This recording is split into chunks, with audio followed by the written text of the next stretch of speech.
এই মেয়েটি প্রতিদিন বিয়ে করত আর পরের দিন তালাক নিয়ে নিত। তার রয়ের বিয়ের আংটি দিয়ে ভরা ছিল।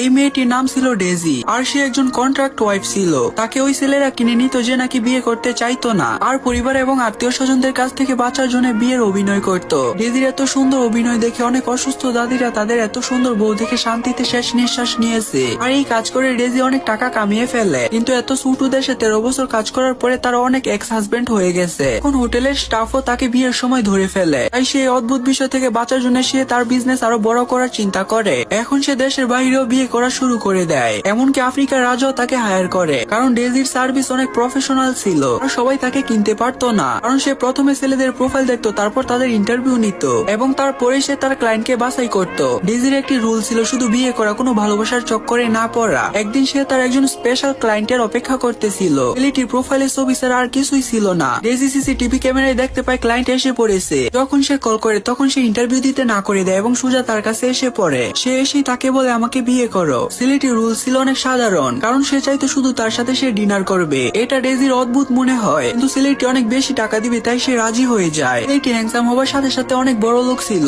আর সে শেফ থেকে অনেক বেশি ভালো খাবার বানাতো। শুধু একটি বিষয় তার মধ্যে কম ছিল, কথা কম বলা। 5 বছরে তারা দুজন 50 থেকেও কম কথা বলেছে। ডেজির কন্ট্রাক্ট প্রায় শেষ হয়ে যাচ্ছে আর সে চিন্তা করে মাসের শেষে সে রিটায়ার্ড হয়ে যাবে। যখন মেয়েটি তালাকের কথা বলবে তখন মাইক তার আগেই তালাকের কথা বলে ফেলে এবং বলে চলো তালাক নেই। এটা শুনে ডেজি অবাক হয়ে যায়, কারণ সে মনে করে সে মাইকের আগে তালাকের কথা বলবে আর এটা শুনে মাইক কষ্ট পাবে। কিন্তু মাইক তো অনেক সাধারণভাবে সম্পর্ক শেষ করে দিয়েছে। তখন ডেজি বলে কন্ট্রাক্ট এখনো শেষ হয়নি আর সে বাকি 27 দিন পুরো করবে, তারপর সে এখান থেকে চলে যায়। তখন সে চিন্তা করে কন্ট্রাক্ট শেষ হবার আগে সে মাইককে ইমপ্রেস করবে। মনে হয় কারো প্রেমে না পড়ার ডেজি রুলস ভাঙতে চলেছে।